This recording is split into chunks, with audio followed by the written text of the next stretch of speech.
Hi guys, welcome to my YouTube channel and my name is Dr. Monu Mishra. Guys, today's video is very much important and it is going to help a lot of people who are going to do their dissertation after masters or their PhD in next coming years.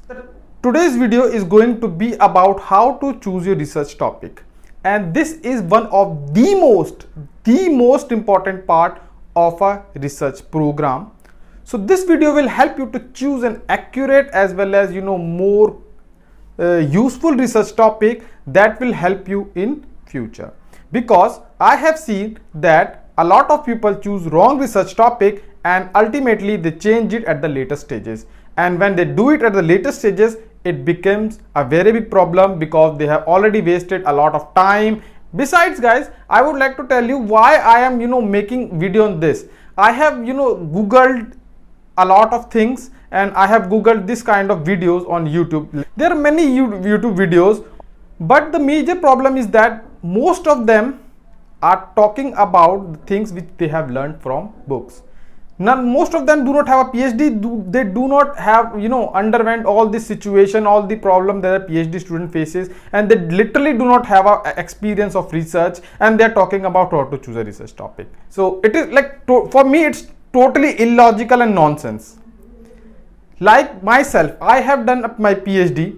I know how I chose my research topic and what are the modifications that I made in the later stages. So I can, from my experience, I can tell you how you need to choose a research topic and what are the key parameters that you need to take care before going for any particular topic. So let's get started with today's video and talk about this serious issue.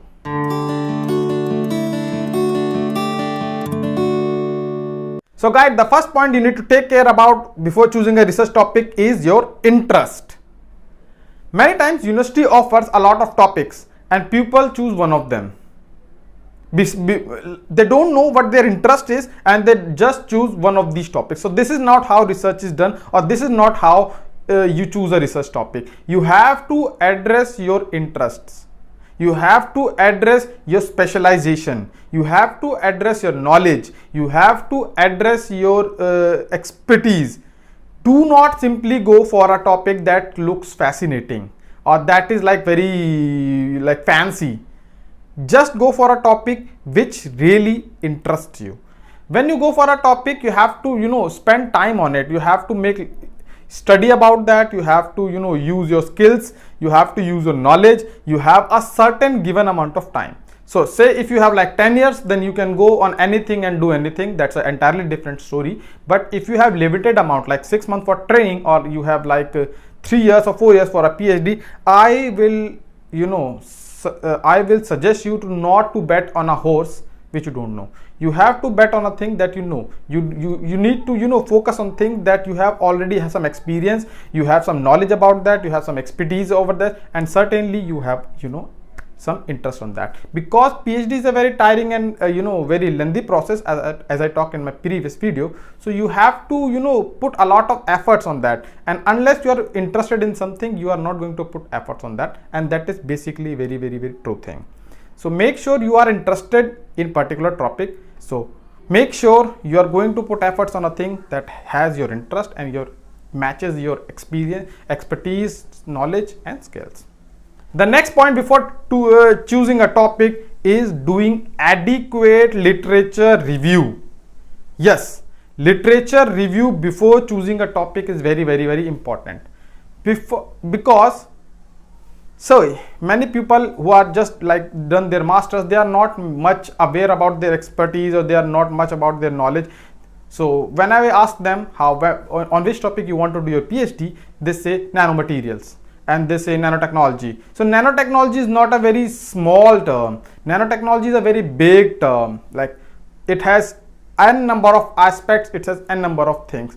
So to make sure you refine your topic to a broad thing to very specific, you have to make sure you are doing adequate literature review. So literature review will tell you what kind of things have been done, what kind of things are left. So literature review is not only important to identify your area of interest, but also to identify two more things. That one is what are the gaps and what are the questions which are being there. So it will also, because you are not going to do PhD on a topic which is already done.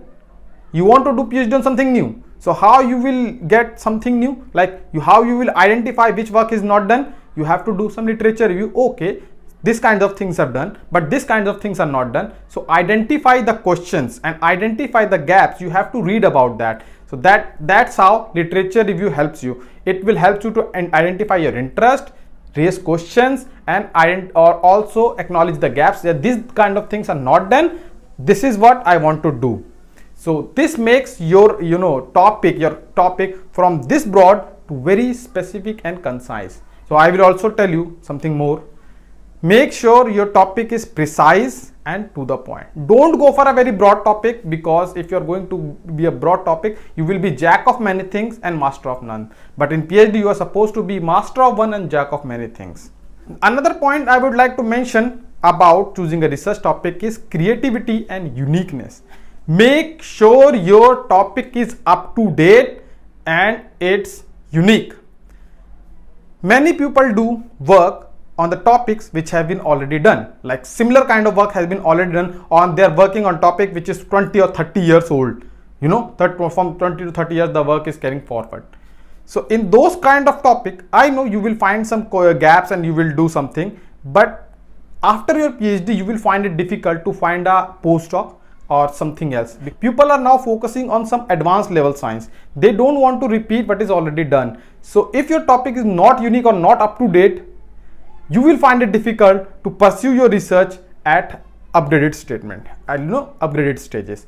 Either you have to change your topic in your postdoc or the next degree or next research level, or you will find it difficult to find a new position. Okay guys, so when I talked about very novel topic or unique topic, many people will say, I want to do something like vegetation on Mars, I want to do something on XYZ. So here comes the another key point. Whatever topic you are choosing, make sure you have data availability for that, and the topic is feasible and manageable.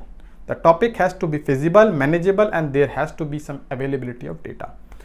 Because your PhD is going to be data based, you have to collect data and you have to answer questions. That's how a PhD is. But if you are in search of making so much fancy things, in much of going for so much uniqueness, you are going to do something which has not been done. So you say, I will grow crops on Mars. So that is not how it's going to be. Your topic, besides being unique, has to be feasible, has to be manageable, and has to be data available. So make sure whatever topic you are choosing, you are able to manage it. It is feasible in current world and the data is available. It's not feasible to go on a field trip every day. It's not feasible to go on US on every 6 months or every 2 months or every 3 months, anywhere. So make sure whatever your research program is or intentions are, your topic is, has to be manageable, has to be feasible, and has to be realistic. It has to be realistic that you can literally do it in the given amount of the time. The next important thing to consider before choosing a research topic is the most important thing is availability of resources and facilities. Suppose you are going to choose a topic in a university that do not have a accelerator facility, or that do not have a certain machine you require, or that do not have the resources you require, or your guide does not have that much competence or that much skill which is required for a topic, then you are going to be in a big trouble. And at the end, you are going to change your topic on something very easy, and that is not a good sign.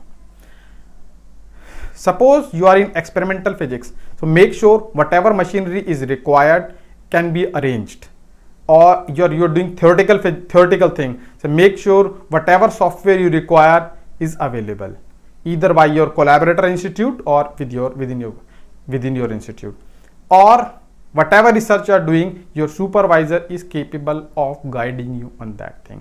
He also or she also has adequate skills and experience or expertise in that topic.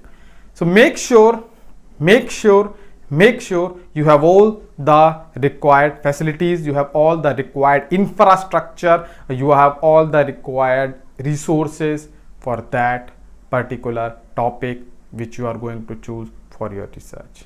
Because many times people do not have the resources and they run from one corner to another corner to another corner to get their work done, and that wastes a lot of the time. I have seen in small universities, in very state universities, they do not have adequate research infrastructure, and then the student have to go for big research institutes to get the time for one machine, and then to get one measurement they waste 2 months, 3 months, or 4 months, or maybe more than that. So that makes their PhD longer, stretching from 3 years to 4 years to 5 years. So that 2 years are just a waste of the time because there is not adequate research facilities. So make sure if you are in a state university or in a very low profile institute, you do your research on the topic on which say 50% of resources, at least 50% of the resources are available at your home institute. In my PhD, I was lucky that I chose a topic for which most of the facilities were available within one roof on inside my lab, so I do not have to go to many institute to get my work done, and that's how I was able to do my PhD in 4 years. The next points to consider before choosing your research topic is ethical issues and responsible publication. Suppose you are doing something which has some ethical issues, don't go in that topic. Don't choose a very controversial topic or a topic which is not going to give you publication.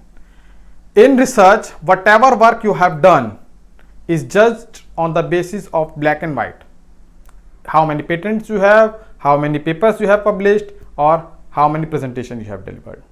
So if you are choosing a very controversial or classified like just military or some other thing kind of topics, then you will not be able to publish much out of it because some confidential agreement or something like that.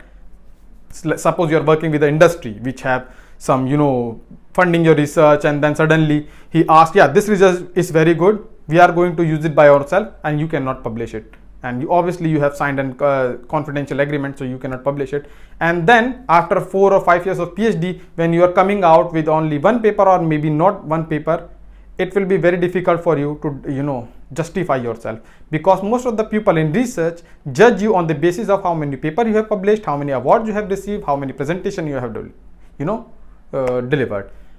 Yeah, that's true, because the other person does not know you. He doesn't know what you have done. You may say like, I have done blah blah blah, and there is nothing in return. So you have to make sure you are dealing with the topic that do not have much ethical issues and no more controversies, and you can literally publish your work.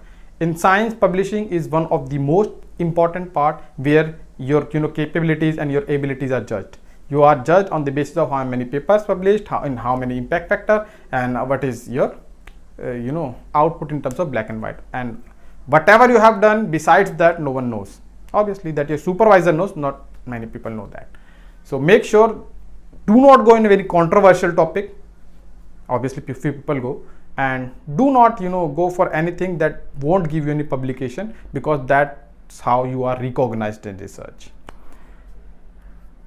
So that's all for that. And besides, there are a couple of things as well I would like to say, that choose your supervisor wisely. I'm thinking to make one video on that as well. And choose your institute wisely.